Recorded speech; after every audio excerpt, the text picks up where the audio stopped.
Bonjour Bruno, bonjour Annabelle, merci d'être venue. Alors pour vous expliquer un petit peu, n'hésitez pas à poser vos questions dans le chat au fur et à mesure que Bruno parle ou n'hésitez pas à le couper s'il y a besoin. Nous, on essaiera de lui poser les questions en live. Si jamais on voit qu'il n'y a pas trop le temps, on les gardera pour la fin, donc vous inquiétez pas. Toutes les questions seront traitées. Pour vous en dire plus aujourd'hui, c'est la 4e édition de nos petits déj, RP en format digital. Nous, on est très heureuse de pouvoir vous recevoir aujourd'hui et aussi d'avoir Bruno avec nous.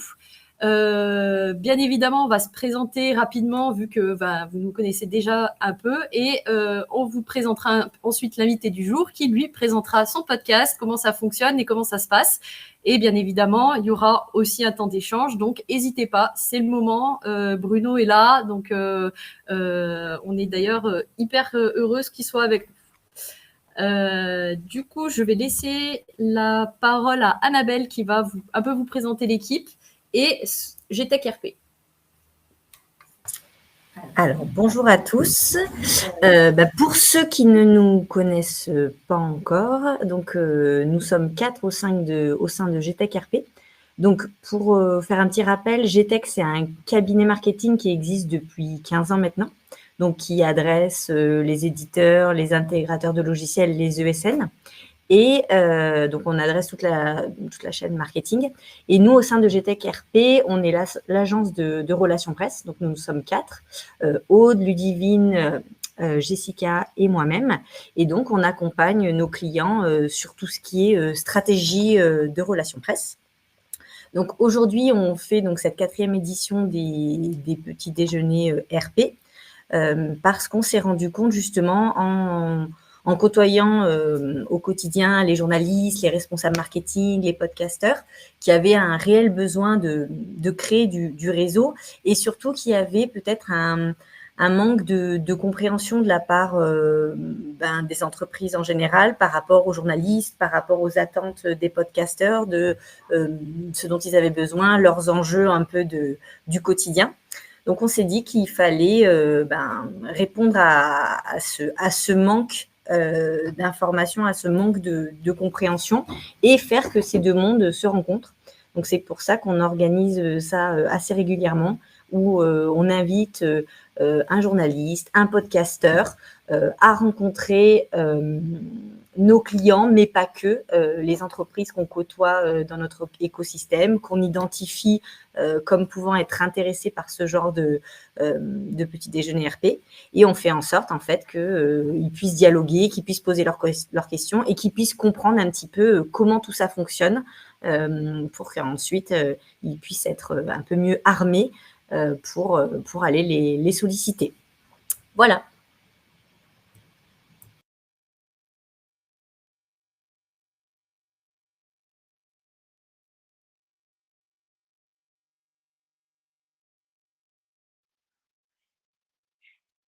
Attention, Jessica, ton micro est coupé.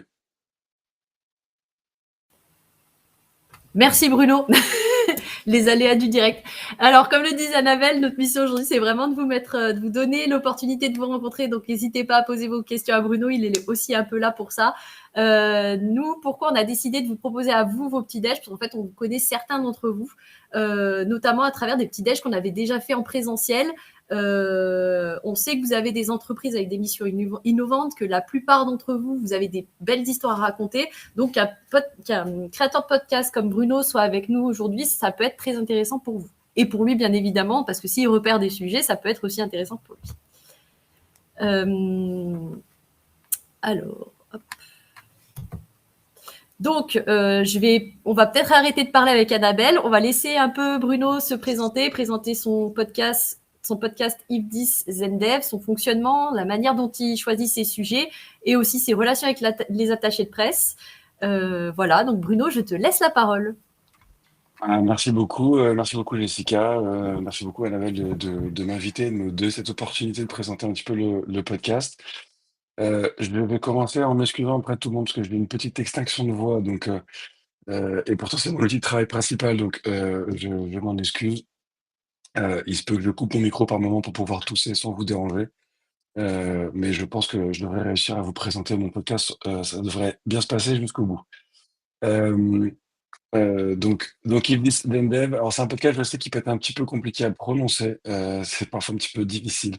Donc vous pouvez dire If TTD, qui était alors, peut-être pas forcément beaucoup plus simple à prononcer, mais en tout cas, c'est aussi une possibilité. Donc c'est un podcast que j'ai créé il y a 5 ans, pour vous parler un petit peu de moi avant, très rapidement. Donc moi, je suis développeur depuis que j'ai 12 ans, donc ça fait quand même longtemps que je pratique ce métier sous différentes formes. Et donc, il y a 5 ans, j'ai eu envie de créer un podcast parce que on va dire que le pitch que je fais un petit peu de ce podcast, c'est que ce qui pour moi fait un ou une bonne développeuse, c'est avant tout une capacité à s'intéresser à d'autres technos que celles sur lesquelles on travaille au quotidien dans nos entreprises. Mais je trouvais que quand justement, moi, je cherchais à découvrir d'autres technos et d'autres sujets, j'avais l'impression de tomber soit sur des contenus qui sont vraiment très orientés vulgarisation et qui, pour moi, en tant que développeur, manquaient vraiment de substance, soit j'étais carrément sur des tutos, des formations qui sont certes plus riches, mais qui demandent d'être quand même plusieurs heures, voire plusieurs jours, face à un ordinateur. Et donc, je me suis dit bah, que créer un podcast, ce serait un moyen d'avoir une discussion, et c'est des formats de discussion que moi je trouve toujours très passionnants. Donc dans des discussions avec des développeurs et des développeuses où on parle d'un sujet technique en particulier, pendant environ 1 heure. Et donc on n'est pas là pour faire un tuto, donc on n'a pas besoin de vulgariser le format parce qu'on part du principe qu'on s'adresse uniquement à des développeurs et des développeuses. Et en même temps, on n'est pas là pour faire un tuto ou une formation sur comment utiliser telle techno dans telle situation, ce genre de choses. Donc on choisit un sujet technique avec mes invités et on va creuser le sujet. Alors parfois ça peut être très technique. Par exemple, on a eu tout un épisode avec le créateur de VLC, le lecteur audio, le lecteur vidéo, pardon, sur toutes les logiques en fait d'encodage et de décodage de vidéos, de fluidité, enfin bref, bon, sujet extrêmement complexe, extrêmement technique, mais très passionnant. Et puis on a aussi parfois des sujets où on va parler d'organisation d'équipe, de management, de recrutement, mais toujours sur le spectre d'équipes de développeurs et de développeuses. Donc on est vraiment dans cet écosystème-là, de manière générale. Donc je reçois majoritairement, des CTO ou ce qu'on appelle les tech leaders, donc ça peut être, il y a tout un tas de rôles possibles. Il y a directeur technique, DSI, de VP engineering, engineering manager, enfin bref, il y a autant de terminologie que d'entreprises. Et donc je reçois des tech leaders, donc des gens qui ont quand même déjà un certain niveau d'expertise, d'expérience technique. Et on le fait sous 2 formats principaux. En vrai, j'ai 3 formats d'épisodes, mais les 2 formats principaux, donc c'est ce que j'appelle les épisodes sources. Tous les mercredis, je diffuse une discussion dans son intégralité, que j'ai eue avec mes invités, qui va durer environ 1 heure. Et tous les vendredis, on diffuse un épisode, qu'on appelle, compilé. Donc la compilation en langage informatique, c'est quand on prend le code informatique qu'un développeur a écrit et qu'on va le traduire en langage machine pour qu'il soit exécuté sur un ordinateur. Donc en général, il prend moins de place, il est plus petit, il s'exécute un petit peu mieux. Et donc cette logique d'épisode compilé, je demande à chacun de mes invités en fait d'écouter un épisode passé et de nous faire un résumé de l'épisode qu'il a écouté. Donc c'est un format un peu plus court, qui dure environ 10 minutes, et qui est diffusé tous les vendredis.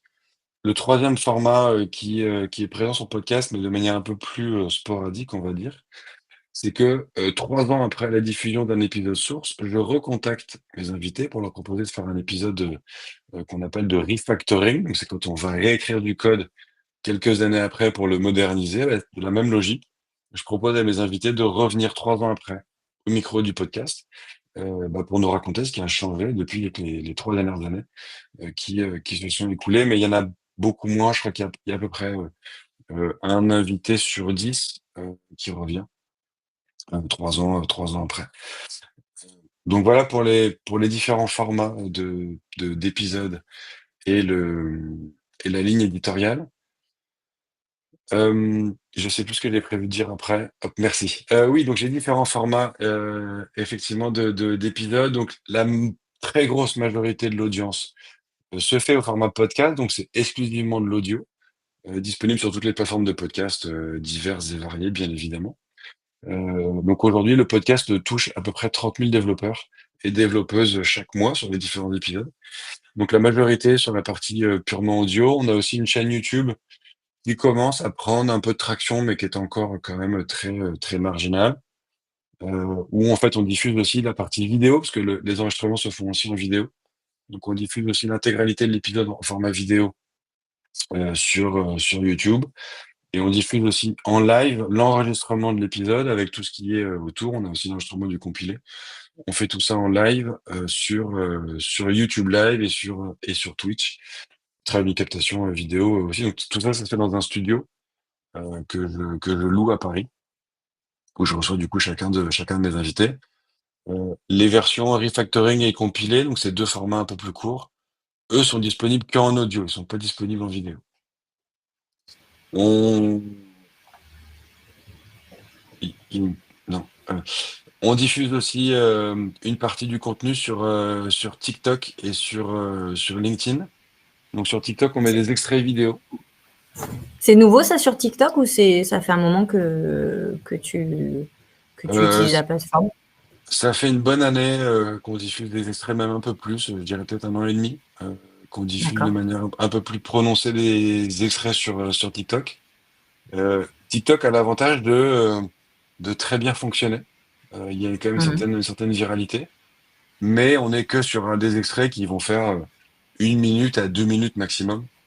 Oui, il faut faire, Donc faut faire hyper court, quoi. voilà. On a quand même une certaine difficulté à convertir l'audience de TikTok en audience de podcast. Donc les gens qui regardent les extraits sur TikTok vont commenter, vont s'engager avec le compte et avec les extraits. Mais de ce qu'on a pu essayer de traquer et suivre, il y en a très peu qui convertissent en écoute complète des épisodes en format podcast ou en format YouTube. C'est des plateformes D'accord. qui sont finalement assez différentes, des contenus différents, donc c'est un peu compréhensible. Mais mine de rien, ça permet de générer pas mal de visibilité en plus, en sachant que forcément, ce qui fonctionne un peu mieux sur TikTok, c'est dès que il y a des propos un peu polémiques, des prises de position un peu polémiques qui sont prises. Alors je m'entends, hein, parce que sur mon podcast, on parle pas politique, on parle pas religion, on parle pas société. Mais pour vous donner un ordre d'idée, il y a quelques mois, j'avais reçu un invité qui avait dit sur le podcast qu'il regrettait que de plus en plus de jeunes développeurs et développeuses ne connaissent pas la différence entre TCP et UDP. Alors j'imagine que c'est pas un langage qui vous parle à une partie des gens Pas qui sont là aujourd'hui. spécifiquement, mais Mais sachez que ça a fait grand bruit. Cette vidéo a d'accord, beaucoup buzzé puisqu'elle a fait quand même, on a fait quasiment 100 000 vues juste sur cette vidéo d'accord. parce que ça Ah a oui, créé tout un débat sur est-ce que c'est important de connaître la différence entre TCP et d'accord. UDP. Donc voilà la prise de position un peu polémique. Donc c'est vraiment très Ouais, ouais. spécifique sur notre métier. Mais c'est ce genre de choses un peu ça favorise la viralité hein, de manière assez logique. Sur Et LinkedIn, ça tombe bien que tu dises ça aussi, pardon, je te coupe vas-y, Bruno, vas-y. mais justement quand tu enregistres donc ton podcast, après tu fais pas spécialement, parce que je sais qu'il y a des podcasteurs qui font ça aussi, qui font réécouter après l'épisode justement pour voir s'il y a des choses où finalement ils ont peut-être pas envie d'accentuer tant là-dessus et de peut-être de se dire non, bah en fait j'ai dit ça la dernière fois, mais peut-être que autant Ouais. finalement je préfère qu'on passe dessus. C'est un choix de ta part ou c'est... Alors c'est un choix. D'un certain côté, oui, parce que ça me permet de me faciliter la vie. Et Oui, moi, je suis j'imagine. développeur et j'aime beaucoup me Ouais. faciliter la vie. En fait, après, au-delà de ça, ça m'est arrivé peut-être 3, 4 fois d'avoir des gens qui me demandent d'écouter l'épisode D'accord. avant et je le mets à disposition sans problème. Ce qu'il faut quand même garder en tête, c'est que, et je le dis à chaque fois quand je fais mes préparations sur les épisodes avec mes différents invités, moi, je fais un podcast bienveillant. Je suis pas là pour piéger mes invités. Alors déjà pour une raison simple, c'est que sur mon podcast, on va parler de techno, on va parler de technique, on va parler de métier. Et moi, je ne suis pas expert en fait. J'ai pas les capacités de Mhm. piéger mes invités euh, et je ne cherche vraiment pas à le faire. Et donc, quand je prépare l'épisode avec mes invités, on parle avec eux des sujets qu'on va évoquer et je leur dis, vous pouvez me donner aussi les sujets que vous voulez pas que j'évoque. et je Ouais. n'irai pas par là, en fait. Je suis pas là pour faire je parlais de prise de position et de polémique, mais je suis pas là pour essayer de générer de la Mhm. polémique pour autant. C'est pas mon créneau. Sur les 5 fois où quelqu'un m'a demandé d'écouter l'épisode avant qu'il soit diffusé, on m'a jamais demandé de retirer quoi que ce soit. Ouais, Parce que d'accord. Ok. je ne vais pas provoquer quelque chose Mhm. qui demande à ne pas être dit. Après, Donc, il y ça a te un permet de garder un contexte. peu de spontanéité aussi, quoi, je suppose. Un peu de Exactement. spontanéité sur le. Ouais. Ok, très Exactement. bien. Après, alors, il y a un cas un peu particulier. On peut l'évoquer maintenant si vous voulez, mais là, tout ce que j'ai évoqué jusque-là, c'est dans le contexte des épisodes que je vais, entre guillemets, produire tout seul et où je Mhm. garde les droits d'exploitation et de diffusion complet de l'épisode. Je Mhm. fais partie d'un label où on propose des prestations d'épisodes sponsorisés, où donc Mhm. là, du coup, une marque peut venir et diffuser, et donc avoir l'invité qu'elle veut et choisir le sujet et compagnie. Et donc la marque, bien évidemment, a un droit d'exploitation après de tout le contenu qui est créé autour de l'épisode. Et donc, elle a aussi un droit de regard sur ce qui va être diffusé. Donc, dans le D'accord. cadre des épisodes sponsorisés, là, effectivement, la marque, c'est jamais arrivé non plus, mais l'entreprise a la possibilité d'écouter l'épisode avant et de choisir de retirer des choses ou de le relancer comme ils Mhm. veulent, sans aucun problème. Mais ce n'est jamais arrivé non plus, parce que encore une fois, moi j'ai un podcast bienveillant, je suis pas là pour piéger les gens, je suis pas là pour essayer donc voilà, moi je fais ça en toute intelligence avec les Ouais, bien différentes sûr. personnes. Bien sûr. Ok, super. Merci pour ta réponse. Alors, il y a une petite question de Marlène qui demande si Oui. tu cherches actuellement des invités sur des sujets particuliers. Euh, bah, je cherche toujours des invités. Mhm. C'est une constante. Pardon. Euh, euh, j'ai pas enfin, oui, je cherche toujours des invités. Je cherche pas des sujets en particulier. Là, entre guillemets, l'avantage et la difficulté de ce métier des développeurs et des développeuses, c'est qu'il y a énormément de techno, il y a énormément de sujets, il y a énormément de domaines d'application. Donc, je peux pas référencer tous les sujets possibles. Et donc, au début, j'avoue, je cherchais des sujets. Je me disais, tiens, je vais faire un épisode sur tel sujet, puis je vais demander à telle personne. Euh, et en fait, à force de voir des gens arriver en me disant, ben moi, tiens, je connais un tel, il pourrait parler de ça. Bah, tiens, il faut présenter l'entreprise, on pourrait parler de ça. En fait, je m'embête plus parce qu'il y a tellement de sujets que je connais pas, que je peux pas imaginer, que je suis preneur de tous les sujets. Si je considère que c'est pas un éditorial, si je considère que ça a déjà été traité trop récemment, ce genre de choses, n'hésite pas à le dire. Et on programme pour potentiellement plus tard. Mais j'ai pas d'idée de sujet en ce moment et je suis toujours preneur de nouveaux invités, bien évidemment, avec grand plaisir. Ok. Et du coup, est-ce que toi, tu as des astuces pour qu'on puisse essayer de convaincre les développeurs de passer sur ton podcast parce qu'on sait que des fois, ils sont pas hyper à l'aise, enfin, certains sont pas hyper à l'aise avec la communication. Est-ce que tu as des petites astuces comme ça pour nous aider un peu à les convaincre? Alors, je vais répondre en deux aspects.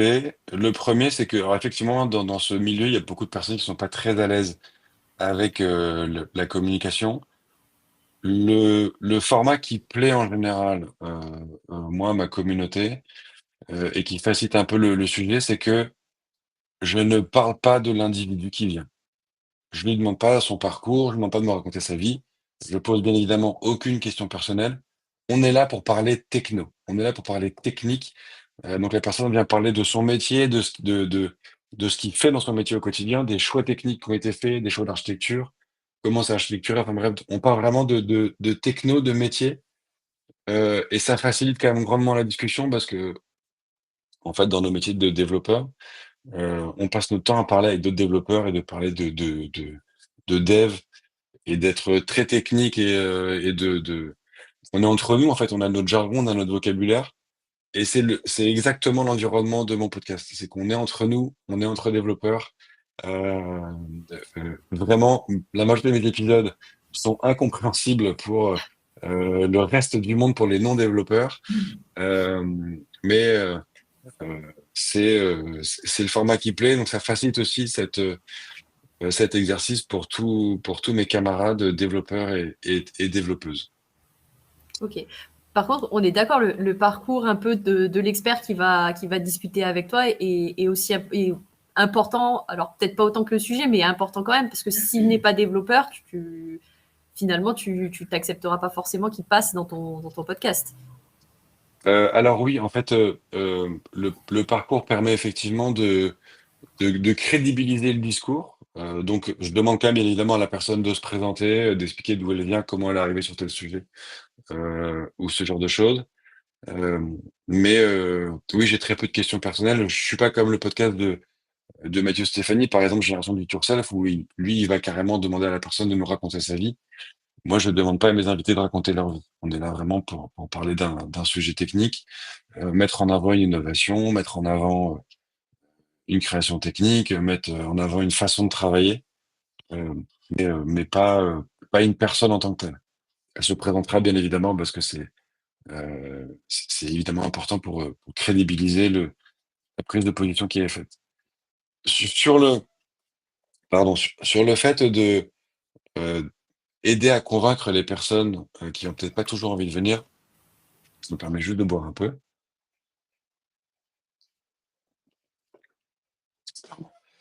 Euh, le deuxième aspect que je souhaitais évoquer, parce que c'est une vraie difficulté que j'ai sur mon podcast et qui est très inhérente euh, au secteur sur lequel je travaille, qui est le monde des développeurs et des développeuses.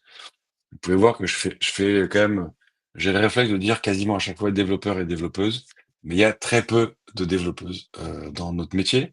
Elles représentent, je crois, 8% de la population active aujourd'hui. C'est encore plus catastrophique quand on parle des fonctions dirigeantes. Il y a un vrai problème de représentativité et de légitimité des développeuses dans ce milieu-là. Donc la vraie difficulté que j'ai aujourd'hui, c'est pas tant trouver des invités, c'est trouver les invités eux. Parce que à chaque fois que je propose à une femme de venir sur le podcast, la première réponse que j'ai à chaque fois, c'est je ne suis pas légitime pour venir, je n'aurai rien à dire, je ne serai pas intéressante. On a une industrie qui est quand même un peu difficile, pour ne pas dire toxique, avec la communauté féminine. Et donc, en général, elles ne se sentent pas légitimes parce que l'industrie a tendance à le leur rabâcher en permanence. Je sais que ce n'est pas le cas. J'ai reçu des femmes qui sont absolument brillantes. J'ai reçu des hommes que je n'aurais pas dû inviter sur un autre aspect. Donc, la vraie difficulté que j'ai, moi, aujourd'hui, c'est surtout essayer de convaincre des femmes de venir sur le podcast. Le parti pris que j'ai aussi, c'est que moi, je veux mettre en avant des femmes en tant qu'expert technique. Et donc, à toutes les femmes que je reçois sur le podcast, je ne leur demande jamais, alors, ça fait quoi d'être une femme dans la tech? Parce que je ne demande pas aux hommes, alors, ça fait quoi d'être un homme dans la tech? Donc, c'est une question que je ne pose pas aux femmes. Encore une fois, je pose pas de questions personnelles. On est là pour parler d'une expertise technique. Euh, donc, si vous avez dans votre giron, dans votre réseau, dans les entreprises avec lesquelles vous travaillez, des développeuses qui peuvent être qui peuvent enfin, qui peuvent correspondre à la ligne éditoriale. Je suis prêt à déployer des efforts avec vous pour essayer de les convaincre de les faire venir, parce que je recherche désespérément à faire venir. J'aimerais bien avoir une équité de participants et de participantes, mais avec 8% de femmes dans l'industrie. Donc vous doutez bien que c'est compliqué de réussir à faire du 50-50 sur des invités, quoi. Ok. Du coup, à peu près en pourcentage, tu as combien de femmes qui sont venues pour l'instant sur ton podcast? Je crois que sur les derniers chiffres que j'avais, j'étais un petit peu en dessous de 15%. Je crois que j'étais entre 12 et 14%. Donc 12 et 15% à peu près. Euh, Ok. Là, j'espère que ça va progresser parce que il y a pas très longtemps, j'ai fait une vidéo sur TikTok où j'expliquais ça, que j'avais du mal à convaincre les femmes de venir et que c'était dommage qu'elles ne se sentent pas légitimes juste parce qu'il y a des gens qui leur disent qu'elles ne le sont pas. Pour vous dire en fait à quel point c'est scandaleux, au début du podcast, j'ai voulu faire un épisode sur l'usage de l'informatique dans le monde de la santé et du traitement de la donnée médicale. Je contacte une femme brillante qui s'appelle Dominique Soquet, qui a commencé à travailler en 1981, donc l'année où moi je suis né, qui a travaillé sur la création de toutes les bases de données de carte vitale, qui a travaillé pour les hôpitaux de Paris, qui a travaillé pour un tas qui a travaillé sur le monde de la santé, de l'informatique, de la santé depuis toute sa carrière, donc depuis près de 40 ans. Et quand je lui propose de venir, elle me dit qu'elle n'est pas légitime pour parler du traitement de la donnée dans le monde du médical. Je lui ai dit, si toi tu n'es pas légitime, je ne sais pas qui je peux inviter en fait, parce que ça me paraissait incongruable. Donc voilà, ok, c'est un vrai sujet. Donc bref, il y a quelques semaines, je faisais une vidéo sur cet aspect-là, il y a eu beaucoup de recommandations de femmes à inviter. Donc j'ai une liste un peu plus conséquente là, de femmes à inviter que je vais inviter un peu de manière un peu diffuse sur l'année. Donc j'espère que sur l'année 2024-2025, j'arriverai à avoir une représentativité des femmes qui sont un petit peu un peu plus supérieures à ce que j'avais jusque-là, quoi.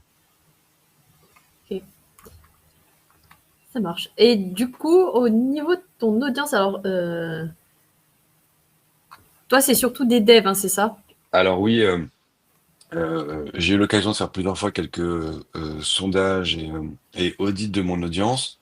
Donc comme je l'ai dit tout à l'heure, on a environ 30 000 développeurs, 30 000 écoutes par mois. Très grosse majorité sur la partie podcast. Dans ces 30 000, je n'inclus pas l'audience TikTok parce qu'elle est extrêmement volatile. C'est-à-dire que mes vidéos en général font à peu près, au plus bas, elles font 1500 vues, au plus haut, elles en font 100 000. Donc c'est extrêmement variable, donc c'est difficile d'en faire une moyenne. On a effectivement 93% de mon audience qui sont des développeurs ou des développeuses, comme je le mets un peu plus bas, c'est 89% d'hommes. Euh, on est quand même surtout sur des développeurs. Et quasiment la moitié de mon audience sont des tech leads. Donc des gens qui sont sur des rôles de CTO, d'engineering manager, donc des personnes qui ont aussi un pouvoir de décision sur du recrutement, de l'achat de licences, de l'achat d'espace, des choix technologiques. Enfin, c'est des personnes qui sont sur des rôles de direction et de management. Et il y a plus de la moitié de mon audience qui a plus de 35 ans. Et donc, effectivement, aussi un bon tiers sur la tranche d'âge 25-35 ans. Et donc, sur le reste, on est plutôt sur des personnes en cours de formation ou en cours des gens qui s'intéressent à ce métier, qui souhaitent changer, qui sont en début de reconversion, par exemple. Mais ça reste quand même une population assez minime. Ok. Et moi, je suis un peu curieuse sur ton audience TikTok, mais tu arrives à avoir des plus jeunes? Parce que c'est vrai que TikTok, en général, on pense que c'est une audience assez jeune, mais est-ce que toi, de ton côté, sur tes vidéos, tu as cette audience-là qui vient ou ils sont peut-être pas assez avancés sur le sujet pour... Sur TikTok, alors c'est vrai que c'est intéressant comme question. J'ai pas de la stat là à dispo. Juste en me basant sur le type de commentaires que je vois sur les vidéos, je dirais qu'il y a peut-être plus de gens effectivement entre 20-35 ans. Mais on reste quand même sur des gens qui, de ce que je perçois, sont quand même en activité professionnelle. Ok. Ils ne sont pas forcément. Je pense pas avoir beaucoup de lycéens ou jeunes étudiants dans mon audience, même sur TikTok. Mais c'est intéressant comme question, c'est vrai que j'ai pas d'infos. Bah, oui, en fait, si tu veux, après, c'est mon côté un petit peu communication digitale, mais c'est vrai que je trouve ça intéressant de savoir si ton podcast génère des vocations ou si c'est des jeunes qui ont déjà un pied dans le dev, parce qu'on sait que des fois, les devs sont quand même, certains devs sont autodidactes, ou si c'est des jeunes qui ont déjà un pied là-dedans et qui ont déjà, qui aiment bien ton contenu parce que justement tu parles avec des devs et que ça leur parle à eux aussi, tu vois. Ça peut être intéressant de le savoir, tu vois. Alors je sais pas si je crée des vocations, parce qu'encore une fois, mon podcast, on a des conversations très techniques. Donc en général, les gens qui ne sont pas déjà dans le métier, vraiment, ça m'arrive parfois d'avoir des commentaires de gens qui clairement ne sont pas du métier. Et qui font des blagues sur le fait qu'ils ont compris 2 mots sur une vidéo d'une minute 30. Parce qu'on a quand même un jargon qui est un peu spécifique. Donc je sais pas si je suis pas certain que mon contenu génère des vocations, mais en tout cas peut donner envie à des gens d'aller plus loin, de s'intéresser à plus de choses et et de progresser dans leur métier, ça, je pense que oui. En tout cas, je l'espère. Ok. Alors, j'ai deux questions qui sont complémentaires. Mhm. Alors, est-ce que les enregistrements sont faits à distance ou en présentiel? Et avant l'enregistrement, est-ce que tu as une préparation? Alors, je préfère dire que je ne fais plus d'enregistrement en distanciel. Ok. Euh, Ça m'est arrivé d'en faire, mais la qualité audio est trop aléatoire. Et sur du podcast, faut savoir que 80% de mon audience, elle est en podcast uniquement. Donc, c'est des gens qui n'ont que la voix. Et donc, si on a un micro qui est de mauvaise qualité, si on a le son dans la pièce qui résonne ou ce genre de choses, c'est inécoutable et les gens n'écoutent pas. Donc, je ne fais plus d'épisodes à distance, sauf dans certains cas très exceptionnels où en général, la condition, c'est je reçois un créateur de contenu qui en fait lui-même est déjà suffisamment équipé de matériel pour qu'il y ait une qualité audio, c'est-à-dire qu'il a un vrai micro comme le mien en studio et ce genre de choses. Donc aujourd'hui, moi, je préfère dire que je fais plus d'épisodes en distanciel parce que c'est plus simple. Et donc en présentiel, c'est dans un studio que je loue à Paris dans le 17e. Alors peut-être que ça embrayera sur d'autres questions qui viendront derrière, mais euh, moi, comme je suis développeur, j'ai tendance à automatiser tout ce que je fais. Et c'est ce que j'ai fait autour du podcast. Où en fait, faut savoir que moi, sur le podcast aujourd'hui, je ne fais que discuter avec des gens. Tout le reste, ça se fait tout seul. Le montage des épisodes, les relances par email, la diffusion, la publication, l'écriture des articles, tout ça, ça se fait tout seul. Moi, je ne fais rien. Je ne fais que parler avec des gens et parfois, j'enregistre la conversation pour la mettre dans tout ça. Euh, et donc, ça fait que j'ai une très grande facilité à produire des épisodes. Et donc, j'ai toujours une file d'attente d'épisodes en stock. Donc, ça m'arrive bien évidemment de recevoir des gens sur le podcast qui ne sont pas parisiens, bien heureusement. Il y a pas qu'à Paris qu'il y a des gens de talent. Et ce que je leur dis à chaque fois, c'est il n'y a pas de pression, il n'y a pas de stress. Si jamais tu as un déplacement dans 6 mois, dans 3 mois, ou je ne sais quand, on fait l'épisode quand tu veux. On peut attendre que la personne se déplace à Paris pour une occasion diverse et variée. Ce sont des choses qui arrivent. Et il y a question après, donc c'était avant l'enregistrement, est-ce qu'il y a une préparation? Alors oui, Exactement. euh, j'ai un appel de 30 minutes que je passe avec mon invité. Euh, Déjà pour expliquer un peu le contexte, comment ça va se passer, et effectivement débroussailler un peu les sujets et commencer à créer ce qu'on appelle un conducteur que moi j'ai sous les yeux pendant l'enregistrement. Et ce conducteur, il reste partagé entre l'invité et moi-même, entre toute la durée, entre le moment du call de préparation et l'enregistrement. Donc, on peut aussi échanger par ce biais-là si jamais on veut affiner des sujets ou ce genre de choses. Bien que, comme je suis sur un format qu'on appelle un format conversationnel, on est vraiment sur une discussion, et c'est vraiment ce que je mets en avant avec mes invités, c'est que c'est une conversation entre développeurs, entre experts et experts techniques. Euh, donc ça reste très fluide. Même si j'ai un conducteur, c'est jamais suivi à la lettre en fait. On rebondit sur les questions en fonction de la discussion, des idées qui viennent, qui pop. Donc ça reste effectivement très fluide sur cet aspect-là. Ok.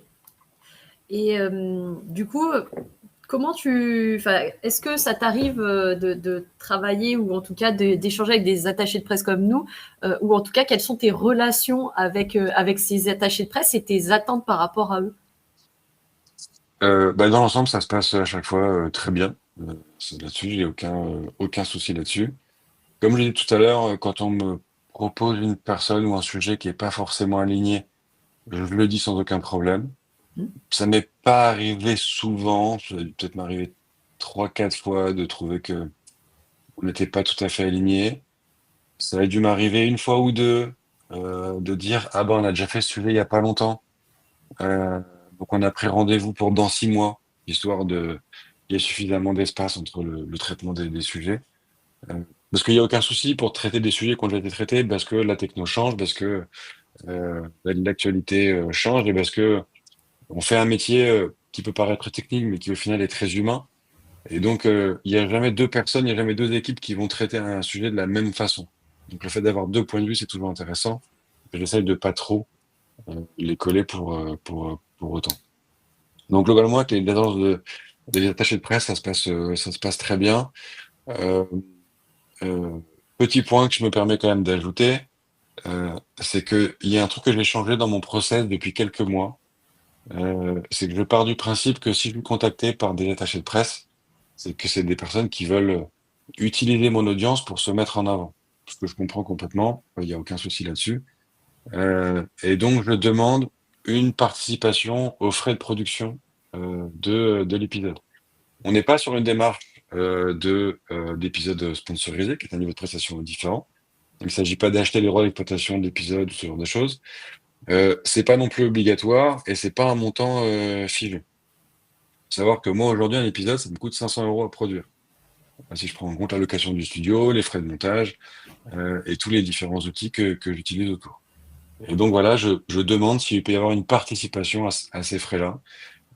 C'est parfois une partie, parfois la totalité, parfois rien du tout. J'ai aucun problème avec ça. C'est juste que voilà, je le mets sur la table parce que comme c'est comme on est un peu plus dans une démarche, dans une dire une démarche professionnelle de vouloir utiliser l'audience, je demande cette petite participation. Ok. Et on demande dans le chat si tu as des sujets tendances dans le dev en ce moment.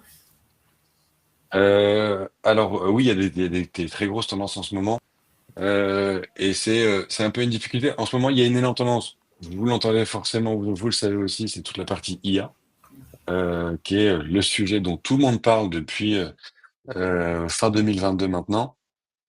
Ce qui est difficile, c'est que moi, j'aimerais justement ne pas parler que des trucs tendances, parler aussi de tout ce qui se passe à côté. La difficulté, c'est que les tendances, bah, parfois, sont intéressantes. Là, il s'avère que les sujets d'IA sont des sujets extrêmement techniques et extrêmement intéressants. Donc, il faut doser. Euh, mais c'est, enfin, je pense qu'aujourd'hui, je suis plus enclin à accepter un sujet qui ne parle pas d'IA. Et je pense que je suis plus difficile sur les sujets d'IA. On a déjà beaucoup parlé d'IA sur le podcast, on a décortiqué sur plein d'aspects différents, différents types de modèles, différentes utilisations, sur le métier de dev, sur d'autres métiers, enfin, bref, sur plein d'aspects différents. Donc je pense qu'aujourd'hui, si on me propose un sujet sur l'IA, je vais à mon avis être beaucoup plus difficile sur le sujet que je choisis. En revanche, sur des sujets hors IA, je pense que je peux être beaucoup plus, je vais pas dire laxiste, mais en tout cas, vu que l'IA prend beaucoup de place, ça me ferait plaisir de parler d'autre chose. Un autre sujet qui prend aussi, qui a une certaine tendance et qui a le vent en poupe depuis quelque temps, c'est tout ce qui est cybersécurité.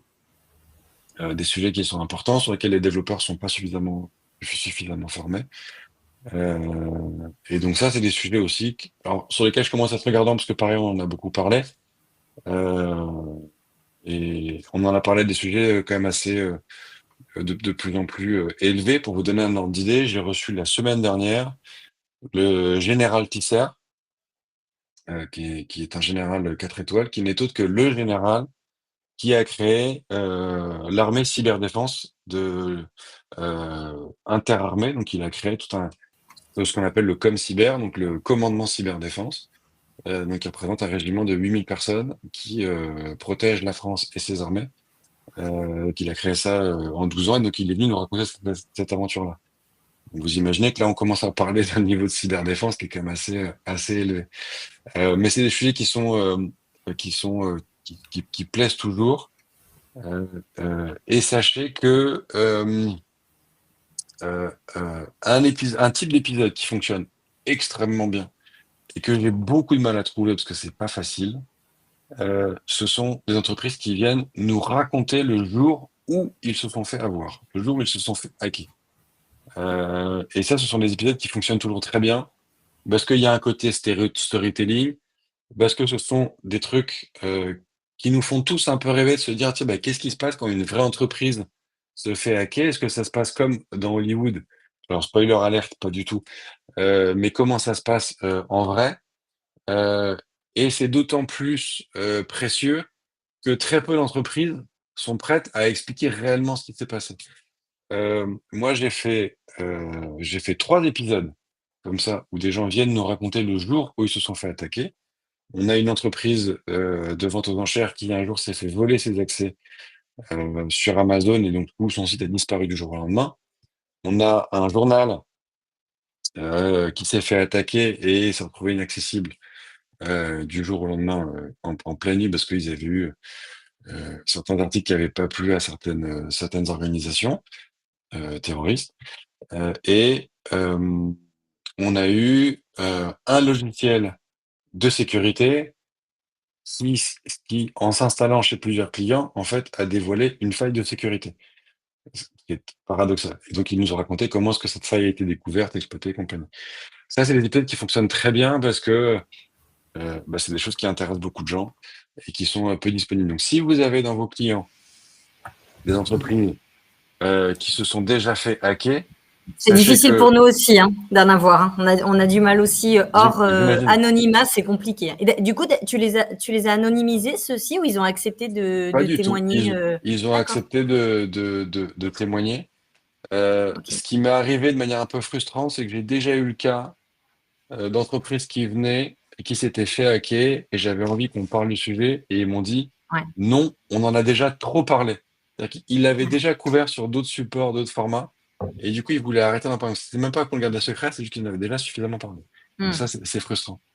Mais c'est vrai que c'est des Mais super si, sujets, mais c'est des c'est super sujets. compliqué. Mmh. C'est compliqué. Si jamais On a une vous question. avez Oui, vas-y, si je t'en si prie. si jamais vous avez parmi vos, l'ensemble de vos clients, les gens que vous représentez, des entreprises qui se sont fait hacker, qui seraient prêtes à en parler sous couvert d'anonymat, moi je suis prêt à faire l'effort. C'est vraiment des épisodes qui sont intéressants. D'accord. Moi je suis prêt à faire l'effort, à mettre en place ce qu'il faut, pour qu'on le Mhm. fasse de manière anonyme avec grand plaisir. Heu D'accord. et je Ok. et je vois qu'on met effectivement dans le chat, Aude qui demande quand est-ce que l'épisode avec Oui, le général de Kissa va sortir. Il devrait sortir dans 3 ou 4 semaines à peu près. Heu heu, Ce qui me permet de dire en fait, je peux pas vous dire quand est-ce que mes épisodes sortent. Comme je vous le disais tout à l'heure, moi je suis développeur, j'ai tout automatisé sur ma chaîne de production. Quand j'enregistre un épisode, je ne sais pas quand est-ce qu'il va sortir parce qu'en fait, j'ai ma file d'attente et j'ai un algorithme qui choisit qu'est-ce qui diffuse et quand. Donc quand d'accord. j'enregistre un Ok. épisode, tout ça, ça se fait tout seul. Je ne sais pas quand est-ce que les épisodes sont diffusés. Je peux fixer une date si j'ai envie, ou si la personne qui vient le demande, bien évidemment. Mais dans la très grosse majorité des cas, je sais pas. Donc ça devrait être un moment Hmm, dans 3-4 semaines. d'accord. Je Je pense pense que que tu tu auras auras pas pas mal mal d'écoute. d'écoute. J'espère. Du coup, moi, je suis juste un tout petit peu curieuse. Du coup, au niveau de l'automatisation, ça se passe comment? Parce que tu as dit que tu avais tout automatisé et que toi, tu faisais juste la discussion. Comment ça se passe du coup? Je suis un peu curieuse sur cet aspect-là. Hem, bah, comment ça se passe? En fait, donc j'utilise beaucoup des outils, no code, qui me permettent de faire tout ça simplement et de connecter un ensemble de services. En gros, aujourd'hui, alors je grossis le trait quand je dis que je ne fais que discuter avec des gens. En fait, je vais, de manière un petit peu variée, je vais recevoir, l'idée de contacter telle personne, pour faire, un sujet. Donc c'est soit quelqu'un qui me coopte un invité, soit effectivement une agence de relations presse qui me propose un sujet, soit, une idée de sujet qui me vient et je trouve la personne à qui je vais inviter.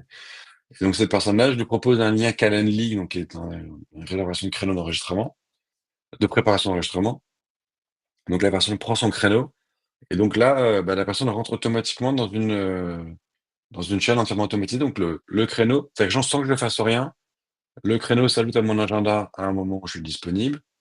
Et ça, de manière automatique, ça va me créer, moi, tous les documents nécessaires, les répertoires pour que, la préparation d'enregistrement se passe bien. Donc le jour de la préparation d'enregistrement, j'appelle la personne, j'ai mon document sous les yeux qui est déjà, pré-rempli, par mon système automatique. On a la discussion où je prends des notes. Quand l'épisode est terminé, je clique sur un bouton et ça partage le document à l'invité, de manière automatique. Dans le document, il y a un lien pour réserver un créneau d'enregistrement. Il y a un lien pour qu'il puisse écouter l'épisode sur lequel il doit faire le compilé. Il y a tous les éléments, qu'on a prévu d'évoquer pendant l'épisode, auxquels il peut ajouter des choses s'il a envie ou pas. Si jamais il oublie de prendre son créneau d'enregistrement, j'ai les systèmes automatiques d'email qui vont le relancer pour être sûr qu'il ait bien prévu pour le relancer. Une fois que le créneau d'enregistrement est pris, bah, ça me crée automatiquement les créneaux sur YouTube Live, sur Twitch. Ça me prend le document de préparation et ça me crée automatiquement mon conducteur. Ça me prépare des communications sur les différents réseaux sociaux en disant bah tiens, dans une semaine, je reçois un tel, on va parler de ça. Euh, une semaine avant l'enregistrement, ça envoie un mail à l'invité en lui disant tiens, pour rappel, on se voit dans une semaine. Je te remets l'adresse, voilà, on se retrouve, voilà de quoi on va parler, patati patata. À la fin de l'épisode, moi, je prends les fichiers audio, je les mets dans un endroit défini et ça me prend automatiquement les fichiers, ça me fait le mixage, ça m'aligne les niveaux audio, ça me corrige le truc, ça me met le générique avant et après, et ça me le met dans une file d'attente. Avec ChatGPT, ça m'écrit automatiquement un article dans la description de l'épisode qui sera ajouté sur le fichier audio. Ça la partage à l'invité pour bien valider qu'on n'a pas fait de faute, qu'on n'a pas écrit n'importe quoi. L'invité corrige comme il veut. Quand il corrige, il est obligé de me donner sa photo dans un formulaire et ses différents comptes de réseaux sociaux, ce qui va générer automatiquement la vignette, ce qui va faire que après tout va être diffusé automatiquement sur les plateformes de podcast, sur YouTube. Euh, et quand c'est en ligne, ça envoie un mail automatiquement à l'invité en me disant bah tiens, ton épisode est en ligne. Voilà un petit lien pour le partager facilement.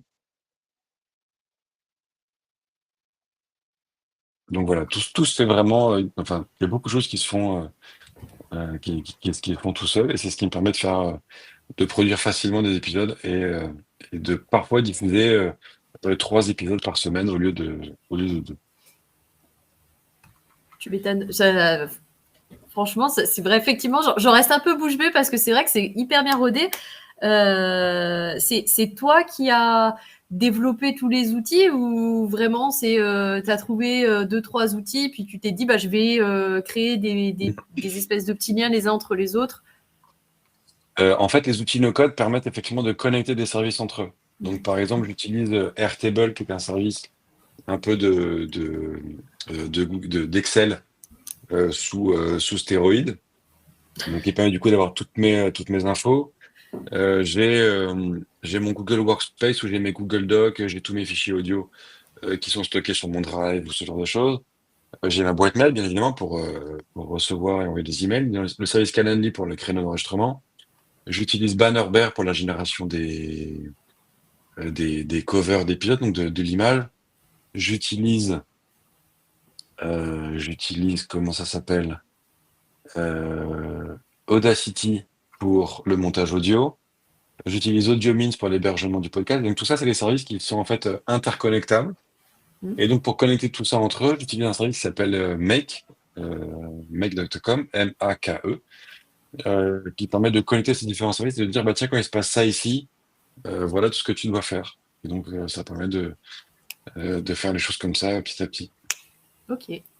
J'ai une autre question dans le chat. Est-ce que, parce que tu nous as parlé un peu de différents sujets, est-ce qu'on peut imaginer qu'un dev vienne te parler d'un projet en particulier, de quelque chose qu'il a développé chez un client, alors pas forcément cyber, mais d'autres choses qu'il aurait pu développer chez un client? Oui, complètement. Bien évidemment, il y a, oui, bien sûr. J'ai des tas de gens qui viennent parler de différents projets. On a des gens qui viennent parler d'un framework ou d'un truc qu'ils ont développé et qui vendent. Donc oui, bien sûr, c'est des choses qui sont tout à fait possibles.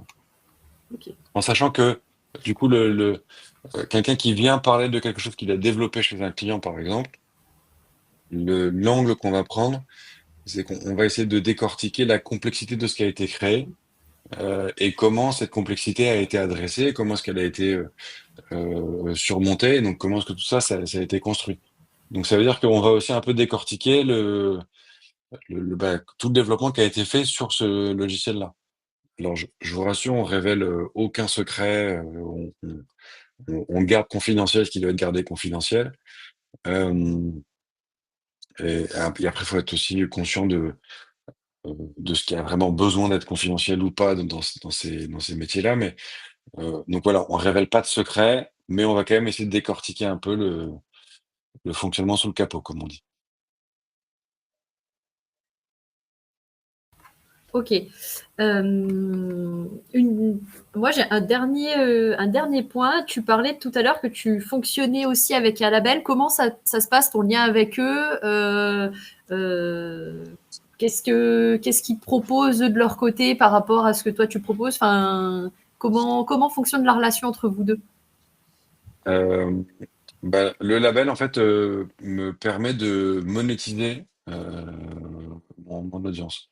Donc, par exemple, si on rentre dans en fait, on a deux types de prestations monétisables sur le monde du podcast. On a ce qu'on appelle les host reads et les épisodes sponsorisés. Le host read, en fait, c'est un message euh, promotionnel qui est lu par l'animateur du podcast, euh, qui est fait en général aux alentours de 45 secondes, une minute, qui va être ajouté à tous les épisodes pendant une durée d'une année. Donc, en général, c'est un mois, ça peut être plus, mais en général, c'est un mois. Donc, si vous écoutez le podcast dans ce moment, oui, c'est ça, quel que soit l'épisode que vous écoutez, vous pouvez entendre un message d'environ une minute où je parle de la conférence .ai, qui est une conférence qui a lieu en octobre, qui est une conférence qui est vraiment top, où voilà, on met en avant cette conférence, on propose un code pour obtenir des places moins chères. Donc ça, c'est un premier, premier moyen de le faire. Et le deuxième moyen, c'est donc l'épisode sponsorisé, où du coup, là, euh, c'est une marque ou une entreprise qui choisit le sujet, qui choisit l'invité, et qui a donc accès à qui a un droit de regard aussi sur ce qui va être diffusé, et qui a un droit d'exploitation de l'épisode et de tous les extraits vidéo qui sont générés après autour de l'épisode. Et qui peut décider aussi de générer des extraits en plus, parce qu'ils ont le droit d'exploitation de l'épisode en question. Donc, quel est l'intérêt du label là-dedans? C'est que donc le label Orso Média, auquel j'appartiens, est un label qui regroupe, euh, je crois, une vingtaine de podcasts différents sur différents sujets. Il y a des sujets tech, il y a des sujets d'investissement, il y a des sujets euh, autour de la création de contenu. Enfin, bref, il y a plein de sujets différents. Et donc, Orso Média a une capacité de proposer tout un dispositif de diffusion qui peut être intéressant. Du coup, il peut proposer un peu de host read sur tel et tel podcast, un épisode sponsorisé ici, avoir un dispositif qui est adapté, qui tire parti de tous ces podcasts qui sont accessibles chez Orso Media. Ok. Et on demande dans le chat quel budget pour un épisode sponsorisé. Un épisode sponsorisé, c'est de souvenirs, c'est 4 500 €, quelque chose comme ça, sur mon podcast. Si vous approchez Orso Media pour d'autres podcasts, le prix dépendra bien évidemment de l'audience de chaque podcast. Euh, pour information, dans le label Orso Media, il y a aussi le podcast de Mathieu Stéphanie, hein, Génération du It Yourself, qui est le podcast français le plus écouté de France et qui a reçu Emmanuel Macron cet été. Donc, spoiler alerte, un épisode sponsorisé, c'est pas du tout 4 500 €. Euh, et d'ailleurs, je crois même que Mathieu ne fait pas l'épisode sponsorisé. Je crois qu'il fait que du host read. Je crois que lui, il fait un choix éditorial de dire personne ne paye pour venir sur son podcast.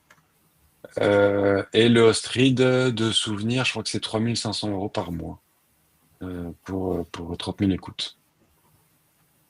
Ok, ça marche. Eh ben écoute, je pense que nous, du coup, on a fait le tour de notre côté. Est-ce que tu as d'autres choses à rajouter qu'on n'aurait pas vu? Est-ce que vous, qui nous écoutez, vous avez des questions éventuellement?